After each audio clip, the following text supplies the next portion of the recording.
Welcome to Investing in Robots, Robots as a Service. And we're going to be looking specifically at the restaurant industry. So hopefully you'll be interested in that. I think it's fascinating and you'll see why in this video. We're talking about Mesa Robotics is the company. And what I'll feature in this video is like an introduction.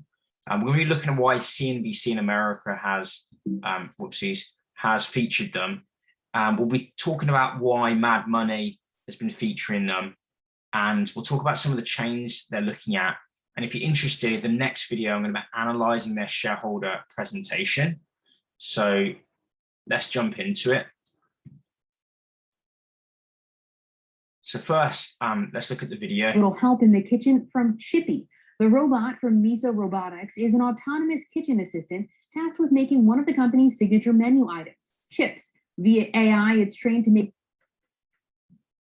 there's a bit of a lag. The exact recipe, including with salt and a hint of lime. Chief Technology Officer Kurt Garner told me this was about making things more fluid for restaurants, particularly during peak times. So we started the idea around how could we use technology and artificial. So look at this. They're already going to be working with Chipotle, one of the, I think it's the largest Mexican restaurant in the world. Has about 3,000.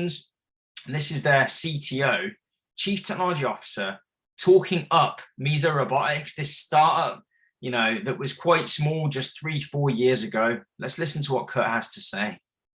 Well, intelligence to be a better predictor of when we might run out of chips and find better ways or times throughout the day to make them. But then started thinking more broadly about ways that we might automate some of the more mundane and repetitive parts of chip making.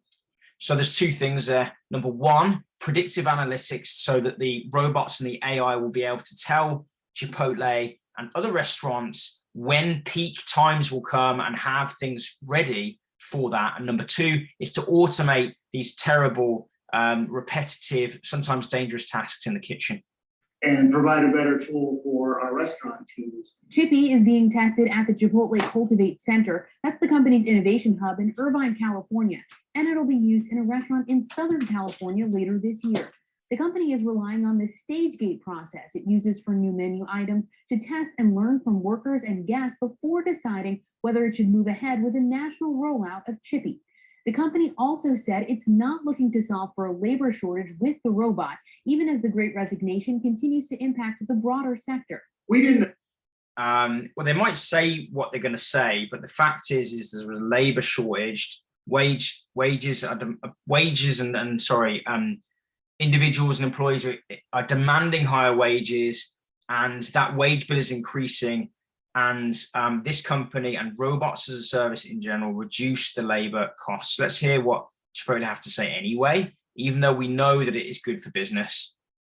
Approach this from a lens of trying to solve for a labor problem. We approached it from a lens of what would make it easier, more fun, more rewarding in a restaurant. How do we take away some of the tasks that team members don't like and give them more time to focus on the tasks that they do? Like preparing food and serving guests. The idea is for Chipotle to continue to lead on technology, Garner said, mentioning dishwashing as another place where automation could come in handy in the future, along with leveraging new technologies and ways to run its digital kitchens. Digital sales made up 41.6% of the company's total sales last quarter and is a very important part of the growing business. I'm Kate Rogers, CNBC Business News, San Francisco. Okay, so you can see there, in that video, you can see in that video how one of the largest businesses in the world, the largest Mexican restaurant chain, is investing. Now let's look at Mad Money and what he has to say when he interviews them on CNBC. These are not desirable jobs. They are not the jobs that people want, which made me think that there are so many hundreds of thousands of restaurants that you yourself, your company, could actually play a deflationary role in this economy. Yeah, for sure. And if you think about it, Jim, like right now, the restaurant industry, as we're sitting here talking, there may be 250,000 locations right now as we're talking, where human beings are cooking essentially the same kind of food in the same kind of way. There's two things there. Number one, it could be deflationary, meaning a robot is never going to really ask for a pay rise. Then they're robots, right? And Misa Robotics is only going to be adding services on and charging for additional services, but it's not going to be, asking for a raise, if you like.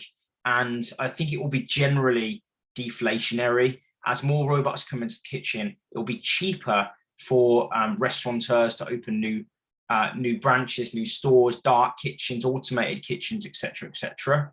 And the second thing he's mentioned, Misa Robotics have mentioned, is there's 250,000 restaurants. I think just in the US, there's literally millions of restaurants that could benefit from this. Anyway, let's hear what he has to say. So it's kind of the world's largest distributed factory base, if you will, okay? And the restaurant industry is kind of lagging a lot of other industries. And in the background, you can see they've got this automated cup dispenser as well. It automates drinks. So it's not just on frying and cooking and burger grilling, etc., that Misa Robotics are expanding. They've also developed this drinks dispenser, which I think does both cold and hot drinks. In terms of adopting automation and adopting these kind of cost-cutting technologies. So we're early days. We're at the forefront of fundamentally changing how food is cooked in America. And they're saying they're early days. Stick until the end of the video so you can hear more about how their valuation has increased and their current valuation. The rest of the world. And it's not a matter of taking over all the functions. We look at it, we think, okay, there are some tasks that humans are naturally better at. For example, interacting and working with other humans. But there are tasks like the fry station. Imagine if there's 4 different fryers, 2 baskets each.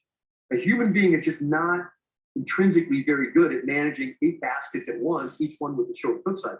We look at that as just a natural use of technology and automation in the restaurant industry. And so we're off the races automating, starting with the fry station, moving on from there. So you can hear there that they're starting with the fry station, but they've also, as I've already mentioned, they've invented a new technology for drinks. Imagine what that could do to, coffee shops. That could be a massive market as well. Anyway, moving on. Massive news. They're expanding internationally through a partnership with Americana Restaurants. Now, Americana Restaurants are an operator and master franchise, and they've got brands such as KFC, Pizza Hut, Hardee's, Krispy Kreme, TGI Fridays, and they're in the Middle East and North Africa. And Flippy, which is the product that Misa Robotics, this robots as a service producer, is going to go in Wimpy in the Dubai Mall in Dubai. And they're going to be doing the entire fry station, and they're going to be rolling it out there. Now, Wimpy's a brand, right? It has 17 active stores across MENA region and up to 50 additional ones planned. It's not a huge brand in the region, but obviously when people start seeing this, maybe other local brands will show an interest as well. So I think it's net interesting and net good. I'm not going to read the entirety of this kind of memo, if you like, this news memo.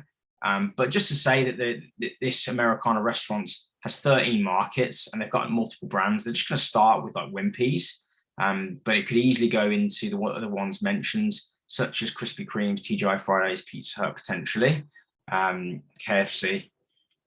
What else we got here? It's got a partnership with Wings and Rings. Now, this is they're looking for the Miso 2, and they're going to go into Crestfield's Kentucky location with possible plans for further integrations in the months ahead. Now, Flippy leverages AI, machine learning, computer vision, and data analytics.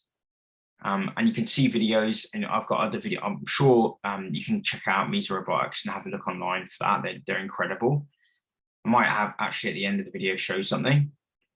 So the COO, the Chief Operating Officer of Wings and Rings, has said, we've been so impressed by the conversations with Miso and our initial tests of Flippy that we're adding more menu items into our pilot. Flippy is consistent, dependable, and cooks our food even quicker than before without sacrificing any flavor that we're known for.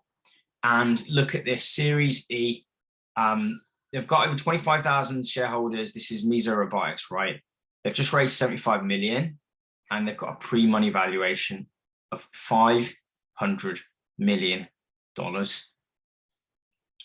I've covered most of this. In the next video, I'm going to look at the shareholder presentation, but I did want to show you what's happened to this valuation of investing in robotics. I've actually invested personally in Miso Robotics, and I invested at a valuation of $65 million, sorry, 65 million pounds. So we can do a quick calculation in US dollars. Obviously the FX rate changes and whatnot.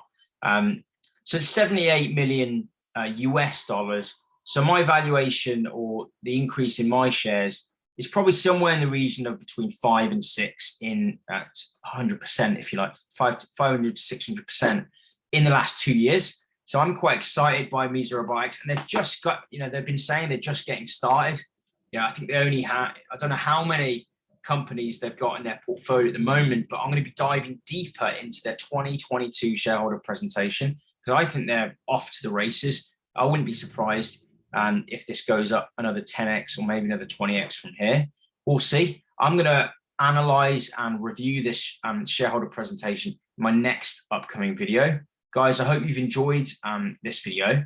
And if you have, and you like to learn about investing in robotics and new trends, I invest in all sorts of sectors: agri-tech, robotics as a service, fintech, software as a service. A lot of these new up and coming scalable types of technologies. I work for a tech firm, I work for WhatsApp, and I love this kind of stuff. So if you're interested in learning more about these kind of fundraisers, whether they're private in the crowdfunding space or whether they're publicly listed companies, make sure to hit the subscribe button and the bell notification icon button, because if you don't, you might miss out. Some of these raises only last 1 week. And if you don't believe me, check out the Money Box raise of 2022. I think it lasted 6 days, and I think they raised £6 million.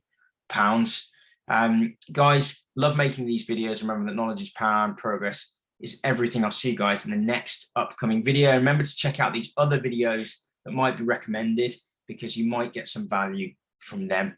Have a great day, and I'll see you guys soon. Take care. Bye.